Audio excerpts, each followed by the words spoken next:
ओम नमो भगवते वासुदेवाय। ओम नमो भगवते वासुदेवाय। ओम नमो भगवते वासुदेवाय। ओम नमो भगवते वासुदेवाय। ओम नमो भगवते वासुदेवाय। ओम नमो भगवते वासुदेवाय।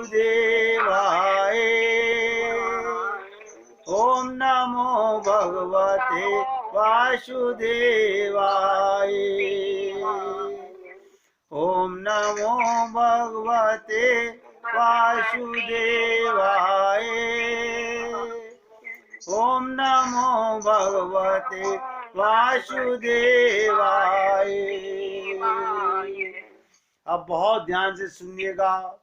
इस मैं नाम के तत्व को जानने के लिए हमें वेदों का सहारा लेना पड़ेगा। वेद क्या है? ध्यान से सुनिएगा। वेद भगवान के श्वास हैं। भगवान की कृपा से सबसे पहले वेद प्रकट हुए, फिर उनके जनों ने शास्त्र प्रकट किए, पुराण प्रकट किए। जो जो बुद्धि कमजोर होती गई त्यों त्यों अनेक प्रकार के ग्रंथ बनते गए।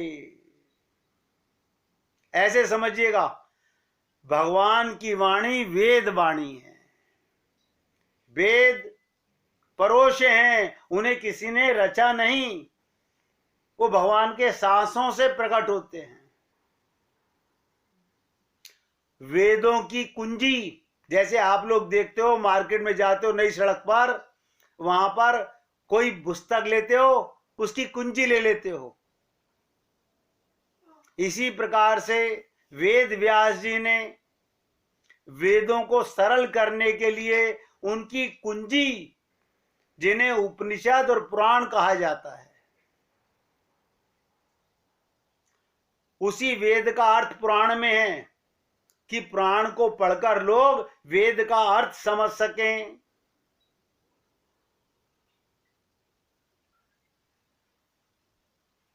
कोई व्यक्ति अपने अकल से वेद को पढ़कर नहीं जान सकता। वेद व्यास जी ने हम लोगों के कल्याण के लिए, वेदों को सरल करने के लिए, वेद व्यास ने क्या करा? उस वेद के 4 भाग कर दिए। उसकी कि समझने में आसानी हो जाएगी। फिर भी नहीं समझे लोग, उन्होंने पुराण बना दिए। पहले एक वेद के 4 वेद बनाए, फिर 4 वेदों को भी कोई नहीं समझ सका, उसके पुराण बनाए गए। उसी वेद का अर्थ यानी पुराण वेदों की कुंजी हैं कि शायद इसको पढ़कर के लोग समझ सकें। अब देखिएगा, श्रीमद् भागवत महापुराण,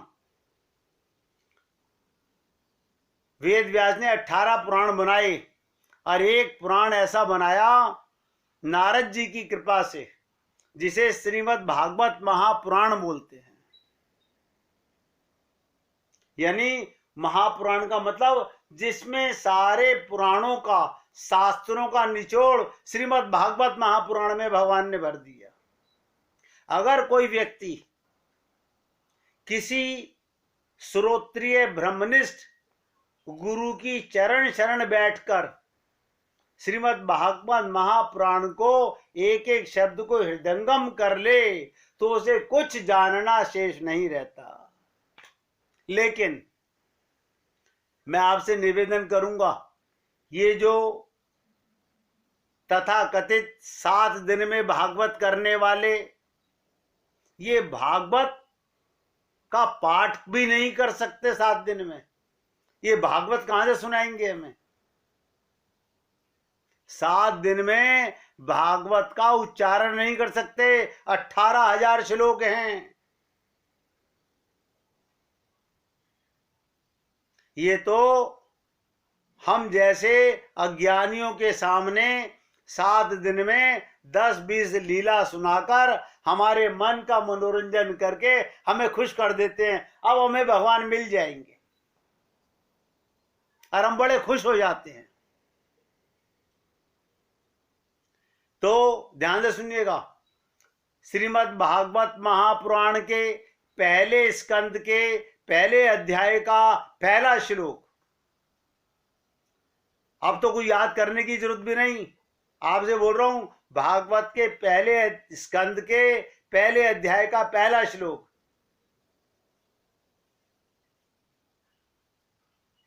उसी में कह दिया गया, तेने ब्रह्म हृदयाय आदि कव्ये मुहंति यत् सूर्य। सबसे पहले भगवान ने ये वेदों को, ध्यान देनेगा कितनी विचित्र बात कही गई है। हमारे गुरुदेव कहते थे, सरस्वती बृहस्पति ब्रह्मा भी नहीं जान सकते वेद को।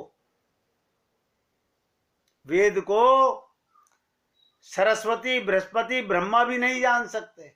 यानी भगवान ने अपनी शक्ति से ब्रह्मा को बोध कराया वेद का।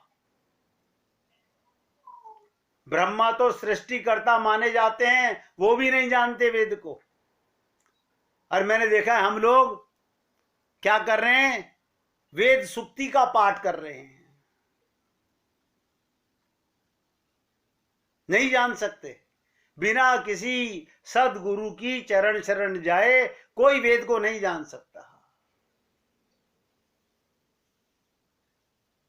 इसलिए कहा गया, फिर नर पामर कर केतिक बाता। हम लोग गोवर गणेश अकल वाले क्या समझेंगे, इसलिए वेद व्यास ने पुराण बना दिए। अब बहुत ध्यान से सुनिएगा, एक छोटी सी आपको नटशेल में बता रहा हूं। वेदों में 1 लाख मंत्र, वेदों में 1 लाख मंत्र, पुराणों में 100 करोड़ श्लोक। 100 करोड़ माने 1 अरब। लेकिन वो 1 अरब श्लोकों का जो पुराण है वो स्वर्ग में है, वो पृथ्वी पर नहीं है। मृत्यु लोक के लिए, हम लोगों के लिए वेद व्यास ने 4 लाख श्लोकों के 18 पुराण बनाए।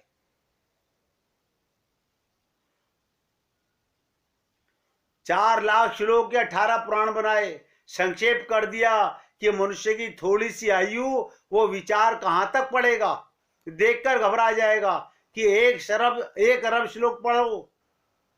तो बात 1 अरब श्लोक में लिखी है, वही 4 लाख में लिख दी।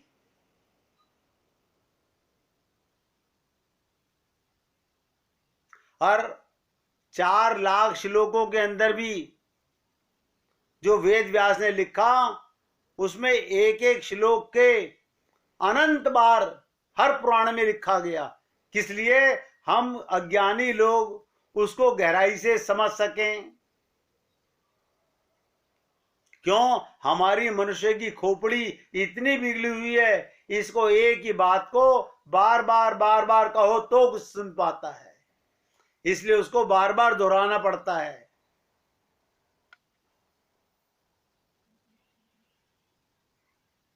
भगवान श्री कृष्ण से उद्धव ने पूछा था कि प्रभु आपने गीता में 700 श्लोक कहे। बोले वो तो अज्ञानी अर्जुन था, जो मुझे बार बार एक ही श्लोक को 10-10 बार बोलना पड़ा, अन्यथा 70 श्लोक भी बहुत थे। अब बहुत ध्यान से सुनिएगा,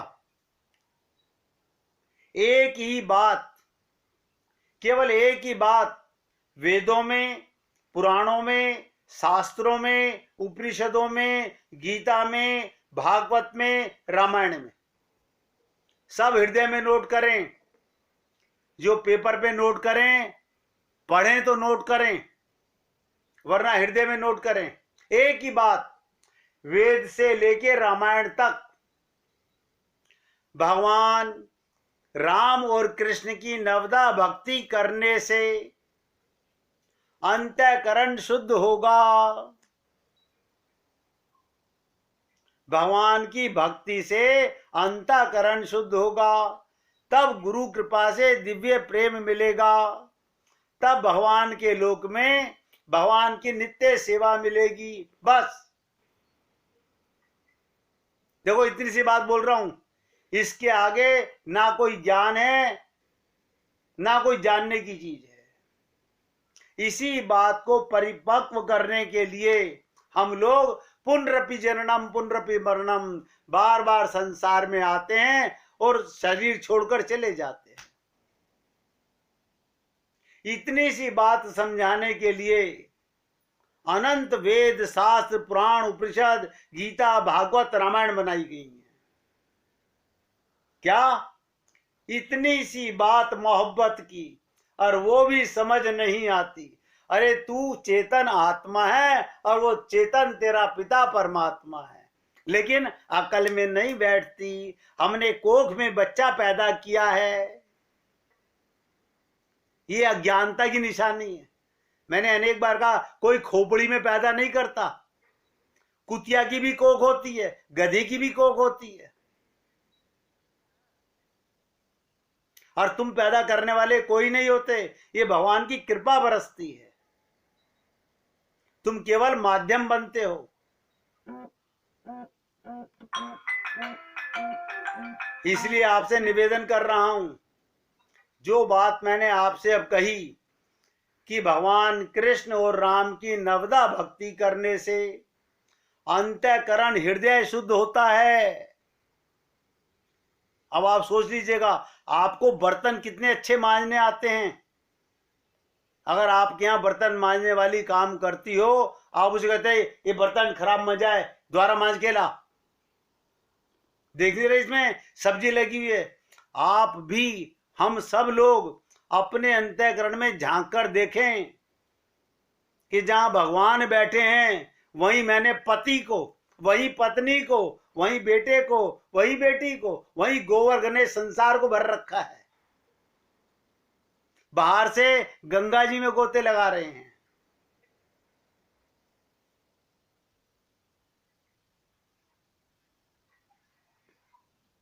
आप लोग भी सोचते होंगे हम कहां आके फंस गए।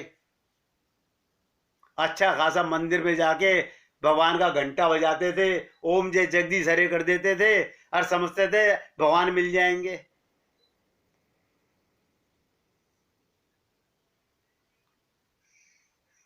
मैं आपके जीवन से ये भ्रम मिटाना चाहता हूं।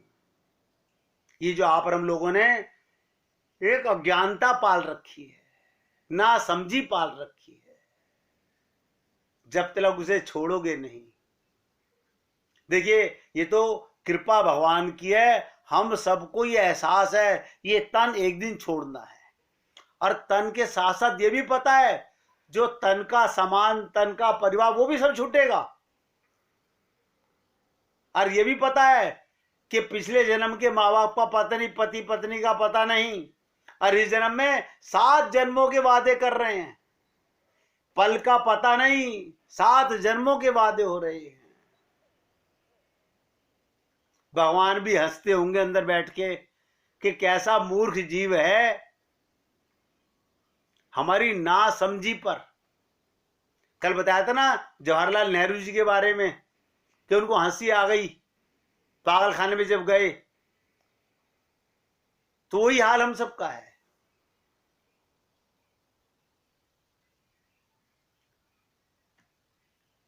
इसीलिए धनवान किसको कहते हैं?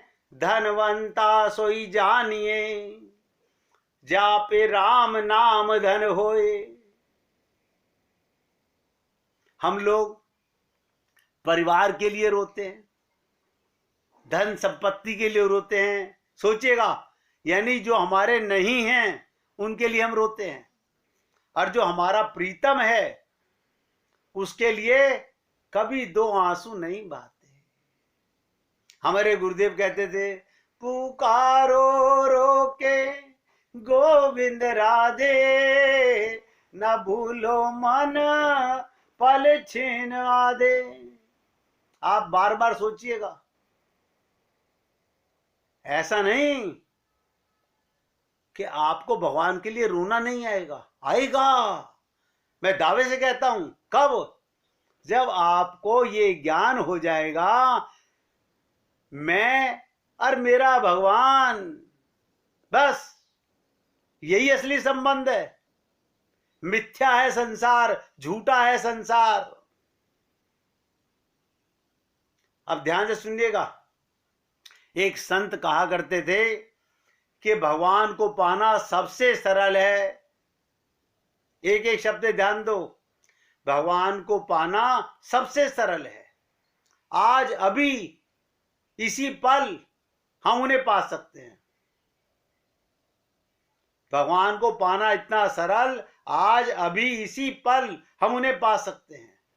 सच बात यह है, हम स्वयं से दूरी और देर कर रहे हैं। ये अंडरलाइन करके नोट कर लो। हम स्वयं से दूरी और देर कर रहे हैं। हम अपने आप को ही नहीं जानना चाह रहे। नहीं नहीं, ठीक है, आपने बता दिया, अब मेरे को दफ्तर जाना है, मुझे खाना बनाना है, मुझे परिवार चलाना है। व्यक्ति जब तक स्वयं को ना जाने कि मैं कौन हूं, मैं को जीव को परमात्मा मिलेंगे, शरीर को भगवान कभी नहीं मिलेंगे। एग्जाम्पल सुनिएगा। जैसे घर में कोई वस्तु रखी हो, घर में कोई वस्तु रखी हो, लेकिन आवाज सबको आ रही है, बहुत बढ़िया। भगवान को पाना सबसे सरल, आज अभी इसी पल हम उन्हें पा सकते हैं। लेकिन सच बात क्या है, हम स्वयं से दूरी और देर कर रहे हैं। हम जितनी देर करेंगे अपने आप को जानने में, उतनी देर भगवान को मिलने में होगी। जिस दिन हमें अपना पता चलेगा कि मैं कौन हूं, बस समझ लीजिएगा, वो जानने में कितनी देरी लग रही है। नहीं, मैं जानना तो चाहता हूं, लेकिन ऐसा है ना, इनको कैसे अपना ना मानूं। हमने दुनिया को अपना माना हुआ है और अपने को अपना नहीं मान रहे। देखिए कमाल की चीज। इसका एग्जाम्पल बताता हूं। जैसे घर में कोई वस्तु रखी हो, लेकिन अभी हमें उसकी जरूरत नहीं हो रही, सामने होते हुए भी वो आंखों से ओझल रहती है। लेकिन जब हमें उसकी जरूरत पड़ जाए, उसके बिना सारे काम रुक गए, तो उस समय हम अलमारियां खोज, दरवाजे खोज, डब्बे खोल खोल के देखते हैं, ढूंढते हैं, किसी तरह जल्दी से मिल जाए तो चैन मिल जाए और संकट टल जाए। बहुत बार यही हमारे जीवन में होता है। सब जगह ढूंढकर हम हार मान कर लेते हैं, तब अचानक आंखों के सामने वो चीज नजर आ जाती है, तब हम बड़ी झुंझलाहट होती है। अरे कितने घंटे, कितने दिन, महीनों गुजर गए, हमारे घर में ही चीज थी, हमारी अलमारी में ही चीज थी, और मैंने इस चीज को 10 बार देख लिया। इसी प्रकार ध्यान से सुनो। जिस क्षण हमें ऐसे ही प्रभु की जरूरत पड़ेगी, मानी भुला के संसार को भगवान को पाना चाहोगे तो मिलेगा भगवान। हम क्या चाहते हैं? हमें परिवार भी चाहिए ना। आप मुझे बताइए, सोच के बताइएगा, अगर किसी को हीरा दिया जाए तो कांच का टुकड़ा पहनना पसंद करेगा? किसी को सोने का हार दिया जाए, वो पीतल का हार पहनना पसंद करेगा? मगर हम ऐसे मूर्ख हैं कि बार बार आते हैं संसार में, बार बार चले जाते हैं, नहीं समझ पा रहे। एक